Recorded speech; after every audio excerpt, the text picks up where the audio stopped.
he is again. Here he is again. That's astonishing. It's absolutely world class. There are many good footballers in the world today, and now Messi and Ronaldo have hit their twilight years. Debate rages as to who the best player in the world actually is. Is it Mbappe, Haaland, Bellingham, Vinicius Jr., Rodri, Harry Kane, Van Dijk, or maybe someone else? Who knows? Debate rages on, and no one can provide an answer that we all agree on. What people can agree on is that all these players are, or were until fairly recently, world class. But why are they world class? What is it about them that makes them a world class footballer? Well, that's exactly what this video is about. In this video, I try to get to the bottom of what makes a player world class. Or rather, what doesn't make a player world class. Welcome to Theorizing Football. On this channel, we do thoughtful videos on the beautiful game. If that sounds like your sort of thing, why not consider subscribing and dropping a comment about what sort of videos you'd like to see us do in the future. And if you really liked the video, dropping a like and telling your friends would go a long way as well. So, back to the video. Just as there's plenty of disagreement about who the best player in the world is right now, there's also plenty of disagreement about which players are world class. Yeah, we can all agree on Rodri and Van Dijk, but what about players like Saka, Rodrigo, or Trent Alexander-Arnold? Well, the reason we disagree on who makes it into the world-class club is that we disagree on what gets you into this club in the first place. So, in order to figure out who is world-class, we need first to know what makes you world-class, about what gets you into the world-class club. In order to do this, we need to consider some of the most popular definitions for world-class. In this video, I consider 3 different definitions. In order, these are winning things, stats-based definitions, and relative threshold definitions. I don't think this exhausts all possible definitions of world-class. So if you or someone you know uses a different definition of world-class, why don't you put that down in the comments below? Then, in a future video, I'll take those and other definitions and examine them.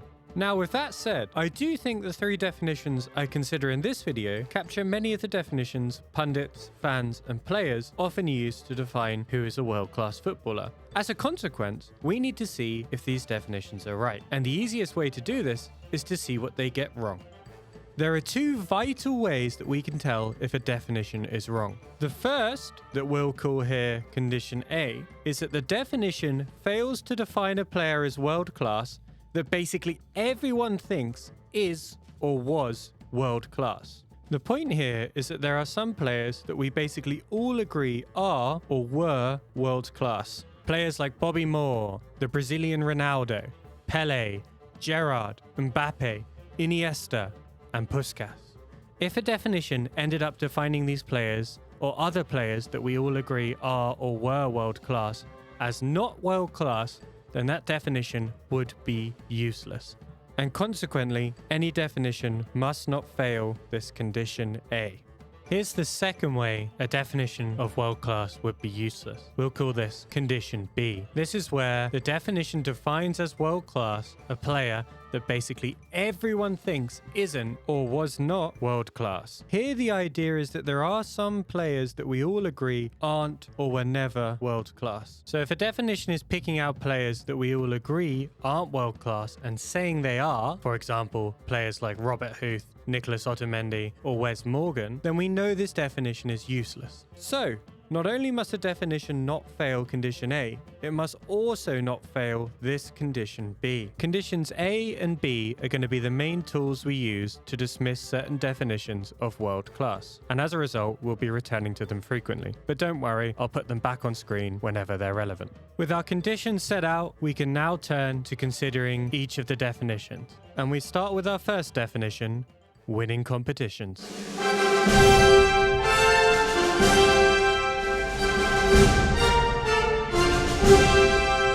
There are those that will tell you that world-class players have to have won certain competitions. Top domestic leagues like the Premier League, La Liga, or Bundesliga, or top cups like the World Cup or Champions League. But a definition like this fails both of the conditions we just set up. First, there are plenty of players who most people agree are or were world-class, our condition A, who have never even played in a World Cup, let alone won the thing. Alfredo Di Stefano, until the rise of Ronaldo, perhaps Real Madrid's greatest ever player, never even played in a World Cup. Neither did Man United legend George Best, who was so good he even got an airport named after him. Other examples include George Weah and Eric Cantona. All four of these players were at the time considered world class, and yet never made an appearance, let alone won a World Cup. And thus, the condition of needing to win a World Cup to be world class fails condition A and is therefore useless as a definition. The same is true for the Champions League. The Brazilian Ronaldo, Buffon, Ibrahimovic, and, again, Cantona, sorry mate, all failed to win the Champions League. However, all of them were considered at the time to be world class. Finally, there are even players who we think are or were world class who have never even won a top domestic league. Harry Kane, at the time of recording, and Steven Gerrard are classic examples in the modern game. But did you know that Bobby Moore, yes, England's World Cup winning captain Bobby Moore, yes, Pele's shout for best defender ever, Bobby Moore, never won the league? So on a definition that said you had to have won a top domestic league in order to be world class, none of Kane, Gerrard or Bobby Moore would be world class, and that makes no sense and fails our condition A.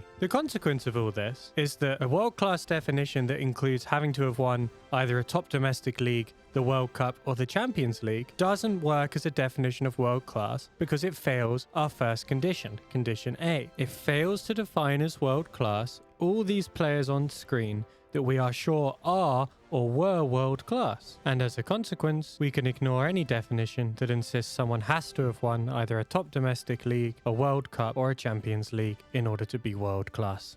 As a quick note, this is why having to win the Ballon d'Or wouldn't work as a definition of world class either. There are so many world class players who have never won it. Players like Pirlo, Iniesta, Henry, Maldini, Xavi and Lewandowski.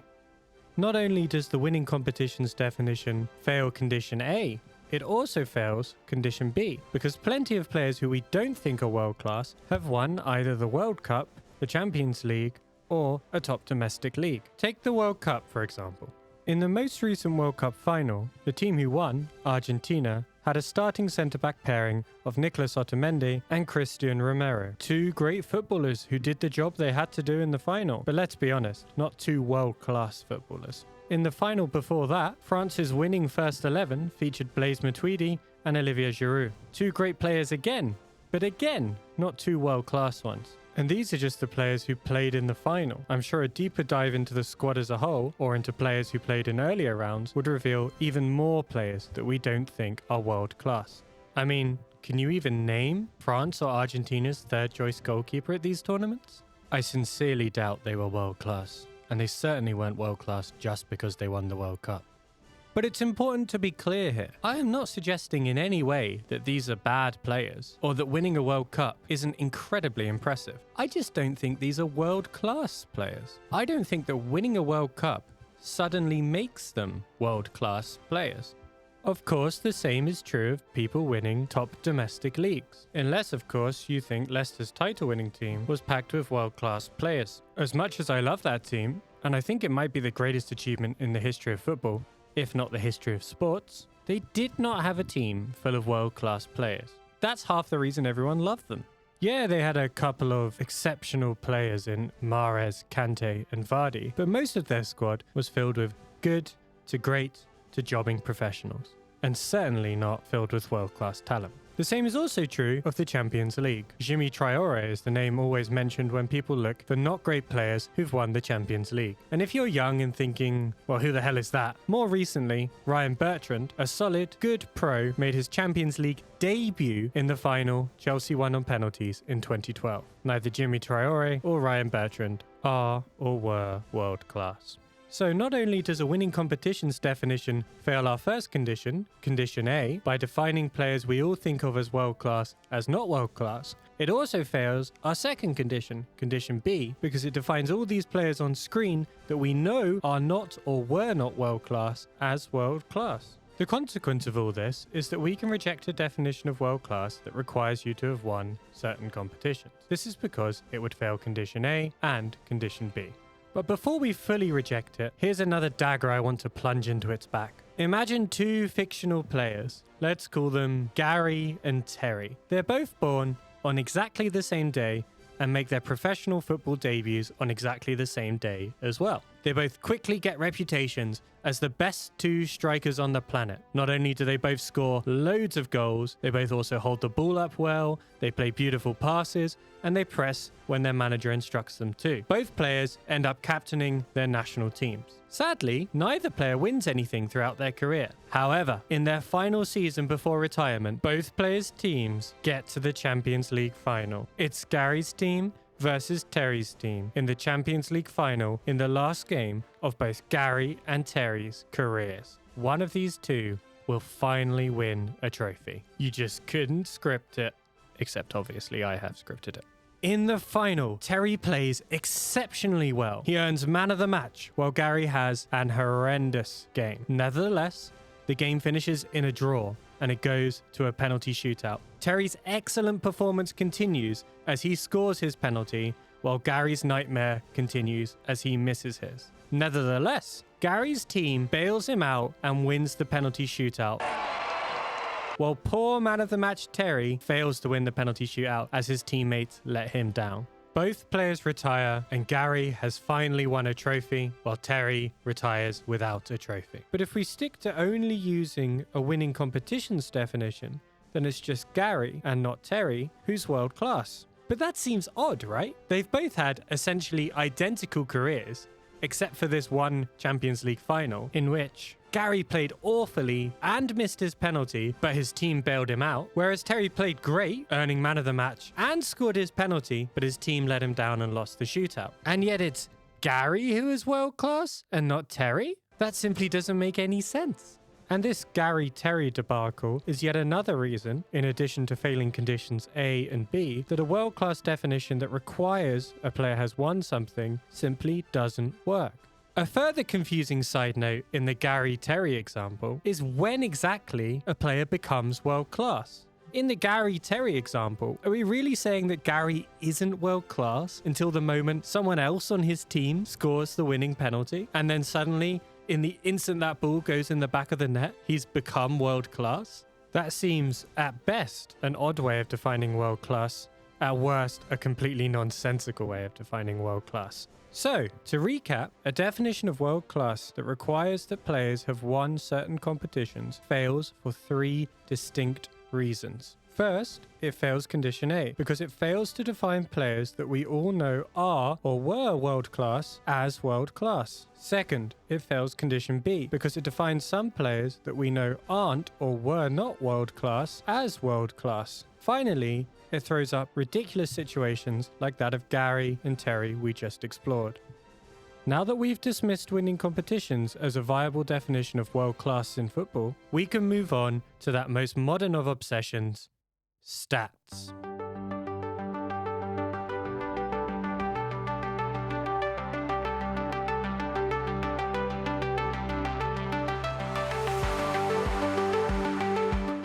There are, I think, at least three problems with a stats-based definition of world-class in football.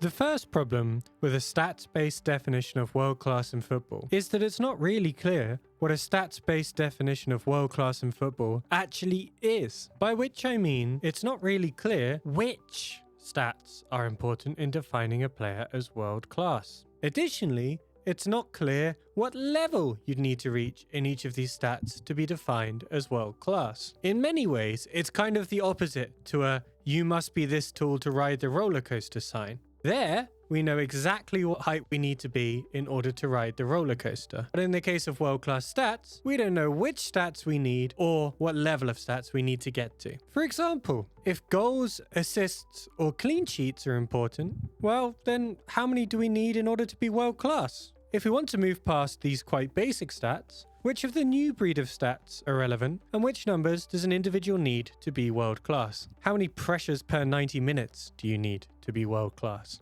More important even than specifying which stats we need or what level of stats we need is the question of why these stats are important in the first place. Can you explain why this stat is relevant or why we need to reach this certain level of stat in order to be world-class? Of course, statisticians have ways of identifying very good numbers or very important numbers. things like confidence intervals, statistical significance, numbers far above or below the norm. But none of these translate into an unobjectionable definition of world class as opposed to just signifying interesting numbers. Let's assume we could answer these questions though. We discover a stat, let's call it the world class stat, and say that the number we need to get to is 5. Well, what if a player is 4.8? That's pretty close. Are they really not world class? What about 4.9? 4.95? 4.9999? Is the difference between a 4.9999 and a 5 really the difference between a world-class player and a non-world-class player? What about if the 5 has a couple of bad games and their number drops from a 5 to a 4.9? Does that make them not world-class anymore? These sorts of difficult problems are ones a stats-based definition would have to solve, and at the moment, it doesn't look like they can provide an answer that is satisfactory. The second reason to doubt the usefulness of an entirely stats-based definition is the question of how we strip the individual stats from the context in which they're created, in a way that's helpful for defining world class. Football is a team game. It's not played in a vacuum. How do we strip the player and their stats from their team and the wider context surrounding them in a way that helps us decide whether that player's stats make them world class? How do the answers to the questions I just asked about numbers of clean sheets, goals, assists, etc. differ depending on position, for example? It seems plausible that one relevant stat for whether a striker is world class is how many goals they score.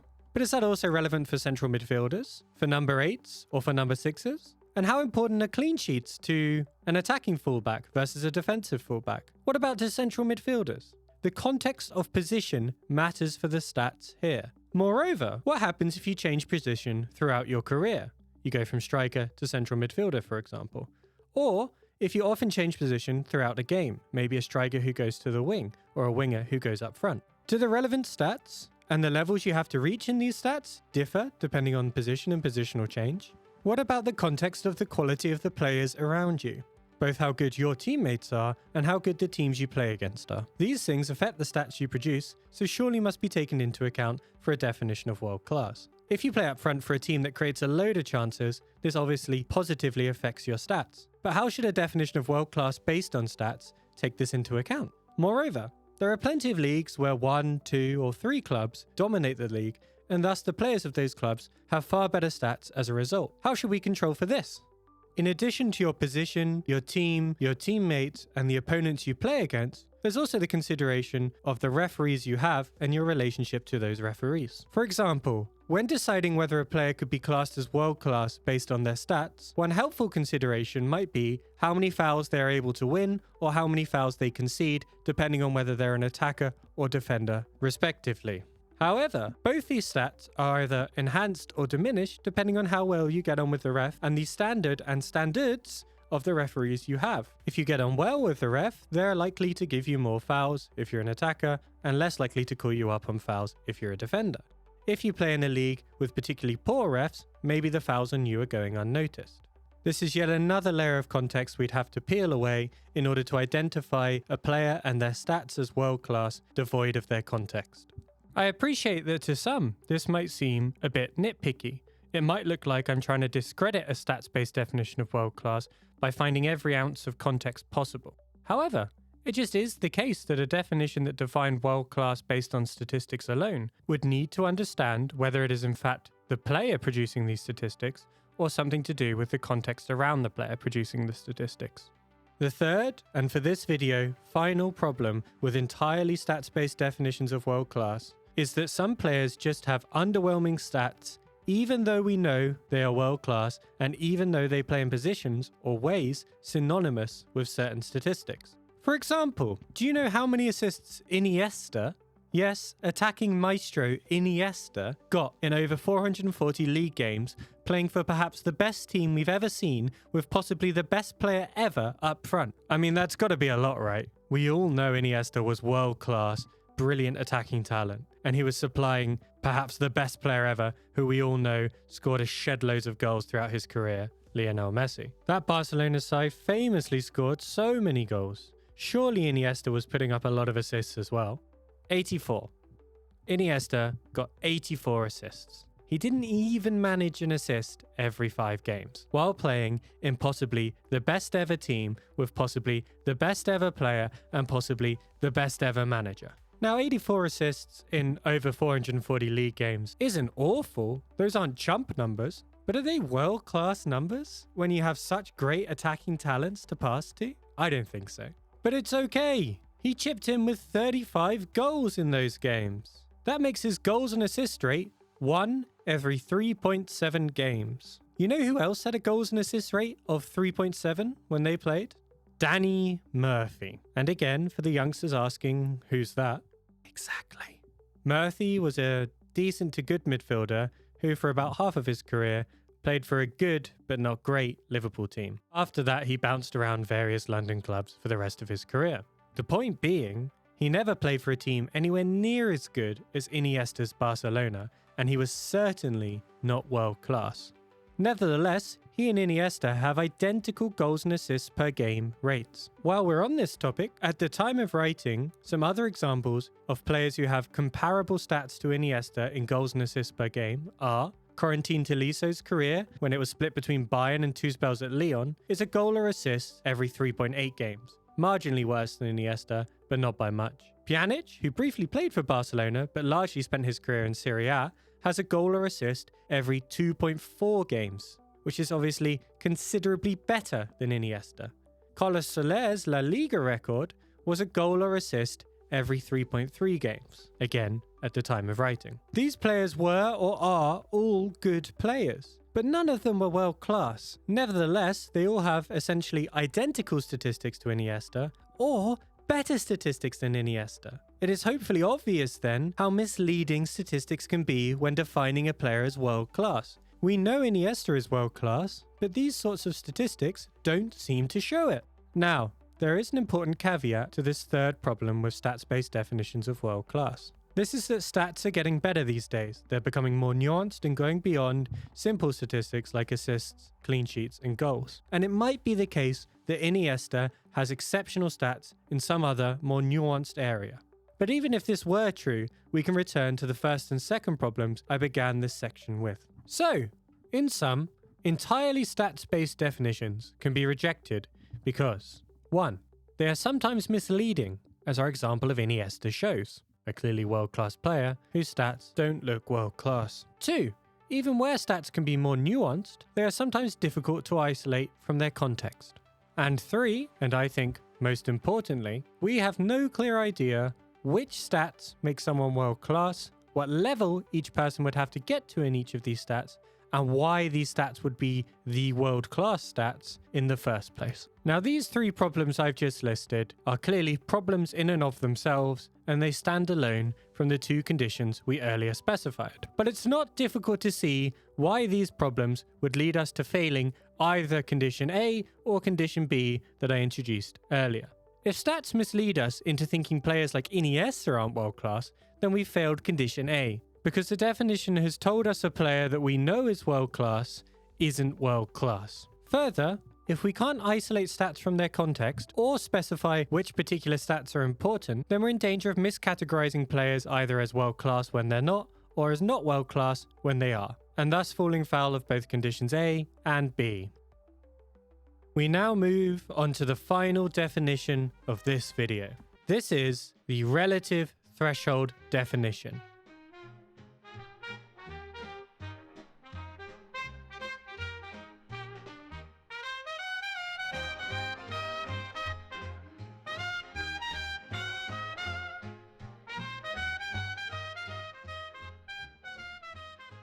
I say definition here, but what I'm actually considering is a set of definitions that all have one common idea. This is that being world-class has something to do with your ability relative to other players, in comparison to other players. There are 4 separate definitions in this set.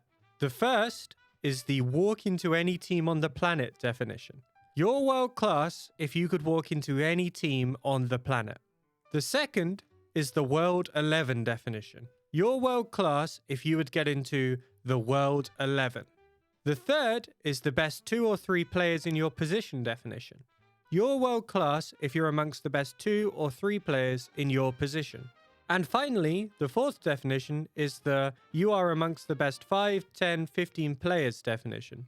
You are world class if you're amongst the 5, 10, 15 best players in the world, regardless of your position. Now, you can move around the numbers in these definitions if you want, and that's a point we'll get to later. But the basic point remains the same. What all these definitions have in common is that they judge whether a player is world class depending on how highly they rank amongst their peers, how good they are relative to their peers. Let's start with the they could walk into any team in the world definition. Now this one's quite easily dismissed, and the reason for that is demonstrated by a little game we can play. Would Haaland get into the Bayern Munich team? Now this question is essentially, would Haaland take Harry Kane's place? If your answer is no, then Haaland can't walk into any team on the planet and is therefore not world class. But that seems wrong, right? Because basically everyone thinks Haaland is world class, except maybe for Roy Keane.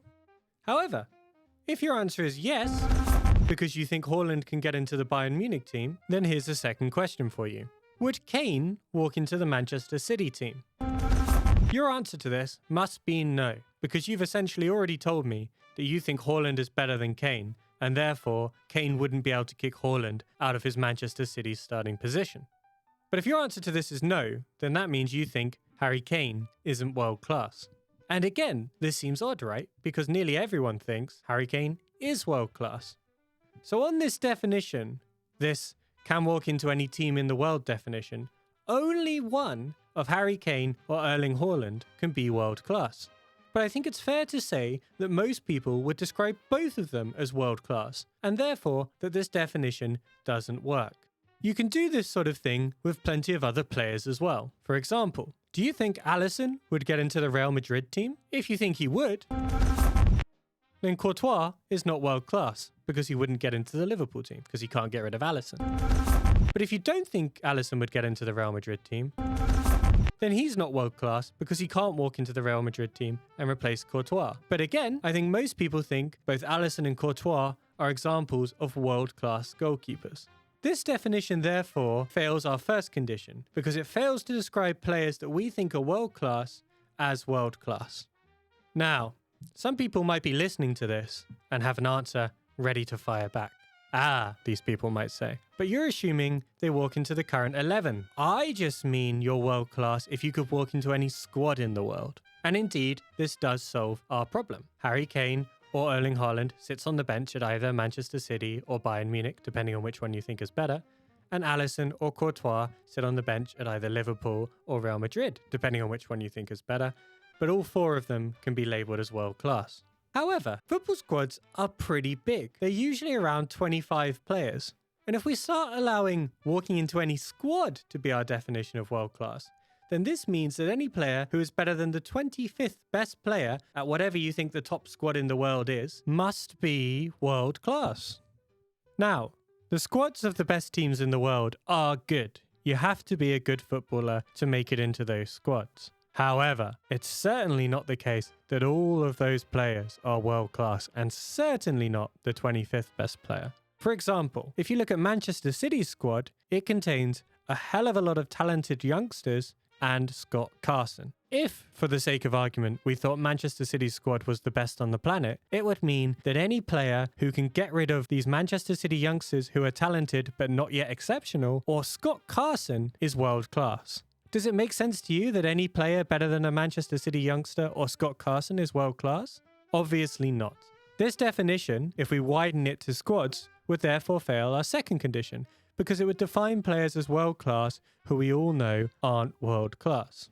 So, to conclude this section, on either the first 11 or squad versions, the walk into any team on the planet definition either fails condition A by failing to define players we all know are world class as world class, or it fails condition B by defining players we all know aren't world class as world class. What about the World 11 definition? Well, explaining why this one doesn't work helps to explain why the other two definitions I'm going to consider don't work either. So, to remind you, here the idea is that we have some formation, usually a 4-3-3 or a 4-4-2, into which we put 11 players. If a player makes it into this team, they're world class, and if they do not make it into this team, then they're not world class. Some form of World 11 is pretty common to most award ceremonies these days. On screen I have some of the older World 11s. As a small side note, while I was doing research for this video, I found out that more recent World 11s use bizarre formations that sometimes have essentially 4 players up front in true Garth Crick style. In an attempt to actually make the World 11 definition somewhat different from the other relative definitions I'm considering, I've decided to stick to formations that someone might actually use, and in this case, I've used a 4-3-3. So, let's look at a blank formation and see if this works. I've used a 4-3-3, but this is fairly easy to do with most conventional formations. Let's start at defensive midfield. Here I think we can all agree that Rodri is the best DM on the planet, so he's going in straight away. So far, so good. This definition has not said someone who is not world class is world class, and it has said someone who we all think is world class is world class. Let's try a different position. This time, let's look at the defense and consider right backs. Here things begin to get tricky. Our first problem is that there's no clear candidate for best right back on the planet. Everyone agrees Rodri is the best DM on the planet, but we have no such agreement about right backs. However, I would say 2 leading candidates right now are Dani Carvajal and Trent Alexander-Arnold. These are certainly 2 of the top right backs in the game at the moment, and I think it's reasonable enough to say that they would be in the argument for the best 2 right backs on the planet. But are either of them really world class? Many people disagree on whether Trent is even a good enough right back to play at right back, with some people hoping he gets pushed forward into midfield. Further, a lot of people disagree that he's even the best right back for England, let alone the best right back in the world. Carvajal is clearly a good player. You have to be to get into the Spanish and Real Madrid squads. But when you close your eyes and picture a world-class player, do you really picture Dani Carvajal? I'm not sure. So maybe this is an example of a definition that returns players we don't think are world-class, if neither Trent or Dani Carvajal are world-class. But let's give it the benefit of the doubt and say that both could be world-class. Given that, while I don't think it's true that everyone agrees these 2 players are world-class, it also doesn't seem to be true that everyone agrees they are not world-class. But let's say you're convinced that both of these players could be world-class. Well, then what do you do? Which one are you putting in your team? And more importantly, which one are you not putting in your team and therefore not saying are world-class? If you think both of these players are world-class, then I'm afraid you simply can't use the World 11 definition, because there's only space for 1 right back. Now, the Trent and Dani Carvajal example is a deliberately tricky one, but here's a more clear-cut one. Who's not world-class out of Mbappe and Vinicius Jr.? Both these players want to play at left wing in a sort of inside-forward role a la Cristiano Ronaldo. I think nearly all persons agree that Mbappe and Vinicius Jr. are examples of world-class players. But on a World 11 definition, only one of them can get into the squad because only one of them can get this left wing spot. Small side note here, I'm aware that Mbappe plays centrally and Vinicius Jr. out wide for Real Madrid, but I think if we're honest, Mbappe still wants to play that left wing role, and that's why I'm considering both for the left wing role of the World 11. So on this World 11 view, one of either Mbappe or Vinicius Jr. would not be world class, and that would fail condition A, because it suggests that players we basically all agree are world class in Mbappe and Vinicius Jr., and maybe Trent and Carvajal, aren't world class. What about the definition of being amongst the best couple of players in your position? As a reminder, this definition says you're world class if you're amongst the best couple of players in your position. Well, this certainly rescues you in the case of Trent Alexander-Arnold and Dani Carvajal, and in the case of Mbappe and Vinicius Jr. Both these players would be in the top couple of players in their position and be defined as world-class on this definition. But you don't need to dig particularly deeply in order to start finding problems with this definition as well. For example, who's not world-class out of Alisson, Courtois, and Oblak? Or, if you're not a fan of those 3, Alisson, Courtois, and Maignan. These are 3 or 4 exceptional keepers. Or, who's not world-class out of Haaland, Kane, and Lewandowski? The problem here is there seems to be more than 2 world-class players in these positions, but the definition only allows us to have 2 players in each position. And therefore, the definition would fail because it would say, hey, here's a player that we all think is world-class, say Kane, Haaland, or Lewandowski, well, they're not world-class because they're not in the top 2 in their position. Well, you might say to this, well, then let's just do the obvious thing. let's extend it to top 3 in the position or top 4. And again, that gets you out of jail in some of the examples I've just listed. However, let's go back a few years. Who's not world class out of Hazard, Mbappe, Cristiano Ronaldo, Neymar, and Mane? All of these players had overlapping periods of being astonishingly good left-wing players. Nevertheless, that's 5 players I've just named. So having a definition that says you have to be in the top 3 or 4 players in your position to be world-class would mean one of the 5 I've just named, who all played at roughly the same time and who are all exceptionally good in the left-wing position, while at least one of them wouldn't be world-class. Again, this fails condition A. Okay, you might say.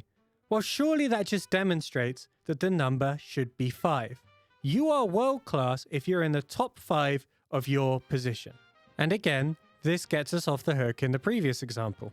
However, unsurprisingly, there are some problems with this definition as well. Here are some minor problems to start. First, this definition means there are exactly 55 players at any one time who are world-class. This just simply seems very unlikely. I don't know whether the actual number of world-class players would be above or below 55, but it does strike me as pretty unlikely that the number would always and forever be 55. Another odd foible with this definition is that it would mean exactly 5 players in each position are world-class. Again, I don't know if the number would be above or below 5 here, but it seems odd to think there would always be exactly 5 players in every position who are world-class. It seems a bit arbitrary to me.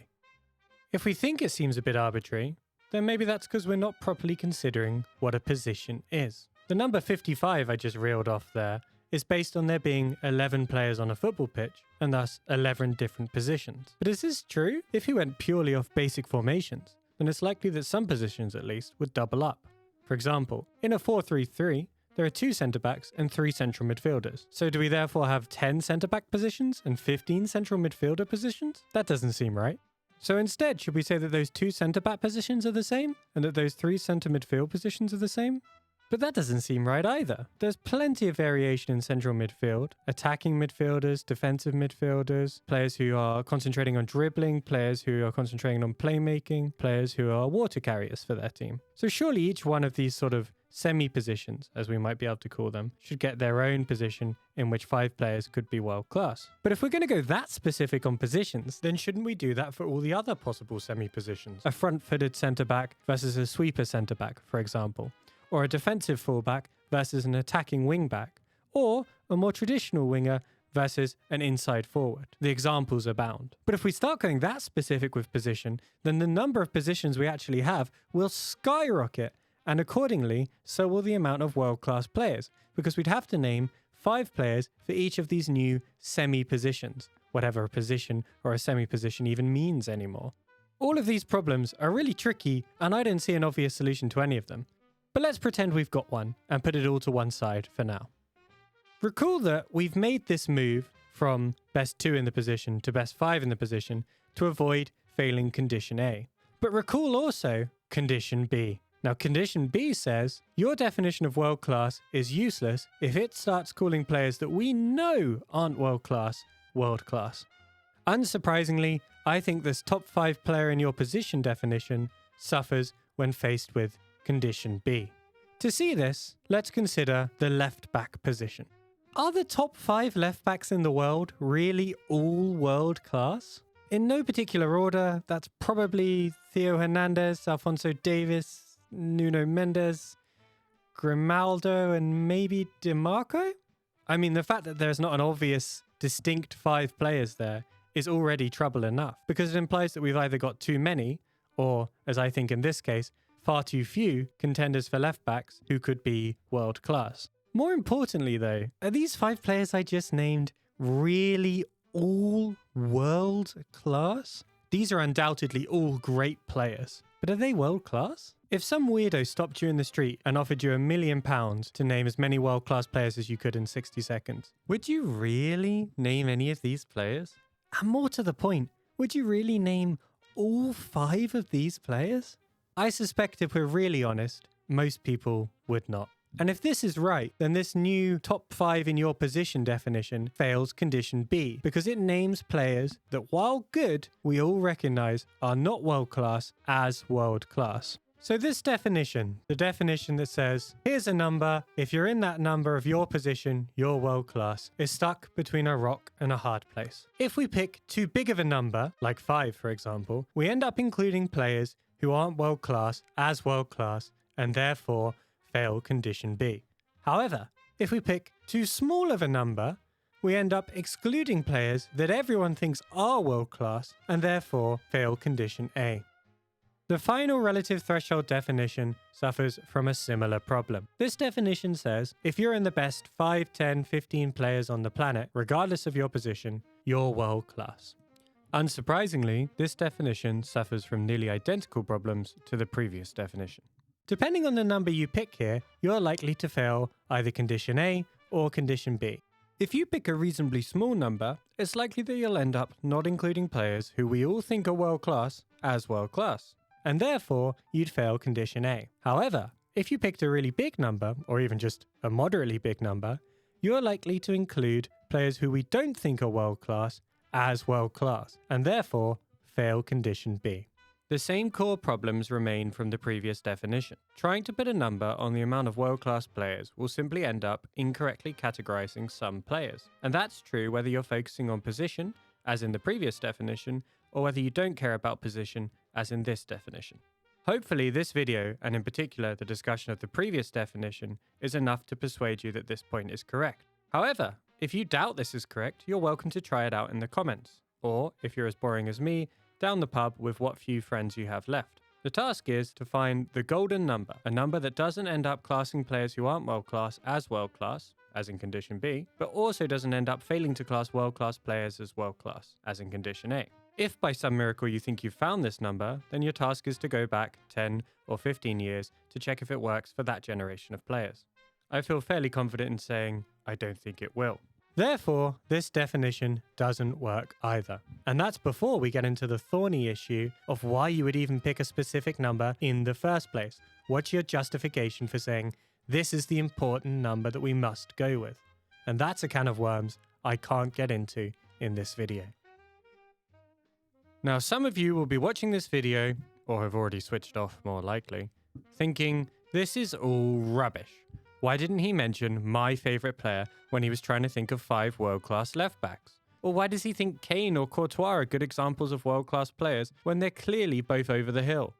If that is you, mate, and you're typing down below, maybe stop typing, because then me and everyone else here will know you didn't finish the video, and that would look bad for you.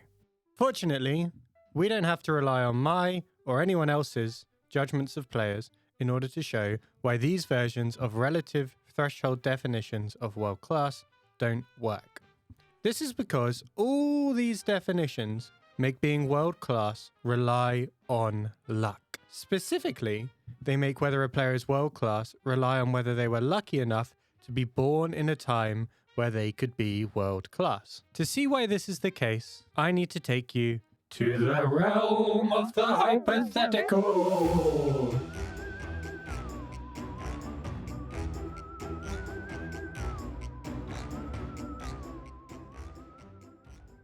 Now that we're here in the realm of the hypothetical,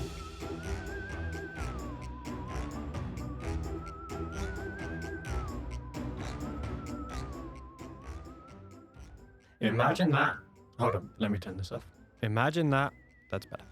Imagine that Pele, Cruyff, Brazilian Ronaldo, Cristiano Ronaldo, Messi, Puskas, Gerd Müller, Thierry Henry, and Eusebio all somehow played at the same time. Say, for example, they were all born in 1990. Now, every one of these players is undeniably world class. They are the sorts of players we talk about in order to describe world class players. And every single one of them at some point during their career was world class up front, playing in the same sort of striker position for at least a portion of their careers. Yes, sometimes they had different interpretations of the striker position, but broadly they were a striker on the team sheet. As you've probably noticed though, This would create a problem for the World 11 definition, because in our 4-3-3, we've only got one striker spot. So you can only say one of the players I've just named, who are all undoubtedly world class, is world class. I mean, even if you start Cristiano Ronaldo and Messi on the wings, well then who are you saying isn't world class out of Pele, Cruyff, Brazilian Ronaldo, Puskas, Müller, Henry and Eusebio? Because you've got to say 6 out of 7 of them aren't. If instead you want to pivot to the best 2, 3, 4 players in your position definition, well then you end up running into essentially the same problem, except you're allowed to call a few more players world class than you are in the World 11 definition. Nevertheless, you still obviously call lots of world class players not world class. Unsurprisingly, the same is true for a definition that just says the best players, never mind the position. Except here, we get the even scarier prospect of imagining players like Beckenbauer, Maradona, Yashin, and Charlton were also born in 1990 and are also on our list. Well, now who are you calling not world class out of all this lot? And of course, the final relative threshold definition, the walk into any team on the planet definition, does not get any less problematic if we imagine that all these world-class players existed at the same time. Because it's basically impossible to imagine any of these players getting kicked out of their team by any other player. It means you'd have to label a hell of a lot of players we think are world-class, not world-class. The point of this example is to demonstrate that relative threshold definitions make being world-class about luck. When you say being world-class is defined by how good you are compared to your peers, then it really matters who your peers are. And if you're unfortunate enough to be born in an era where your peers happen to be exceptionally good, then there's just no way you can be world-class on this definition. This element of luck makes it so that all of these relative threshold definitions fail our first condition, because they end up defining players like Henry or Eusebio as not world-class if they happen to be born in a time where there were loads of world-class players. And that simply makes no sense. It also means they may well fail condition B. Imagine that none of the players we currently think are world-class or even very, very good exist right now. Imagine instead that the debate for the Ballon d'Or was between James Ward-Prowse and Lewis Cook. Two solid, good, dependable Premier League quality players, but not two players who anyone has ever called world class. In a situation like this, where these two are genuinely the best two players on the planet, all of the relative threshold definitions I've discussed would end up saying either James Ward-Prowse or Lewis Cook, or both, are world class. What's more, any definition that committed to more than two players being world class would be forced to name players worse than James Ward-Prowse and Lewis Cook as world-class as well. While James Ward-Prowse and Lewis Cook are good players, any definition of world-class that named either of them, or both of them, or players worse than them as world-class would fail condition B, because it would name players we all don't think are world-class as world-class. And this element of luck is why these relative threshold definitions of world-class simply do not work. They make being world-class about luck. Happen to be born when there are very few world-class players around? Well, congratulations, Nicholas Füllkrug. You're now world-class. Unlucky enough to be born when there are loads of world-class players around? Well, sorry, Henry, you're not world-class anymore. And crucially, this luck problem, this problem that could fail condition A or condition B, doesn't rely on you agreeing with any of the player assessments I've made in this video. All it relies on is simply acknowledging that it seems wrong that a definition of world-class should be so reliant on being lucky when you're born and when other players are born. So, next time your mate calls a player world-class, ask them, how do you define that? If they end up using one of these definitions, well, you can explain to them the error of their ways with a very smug, but you see, that fails both condition A and condition B, you fool. Or better yet, just show them this video.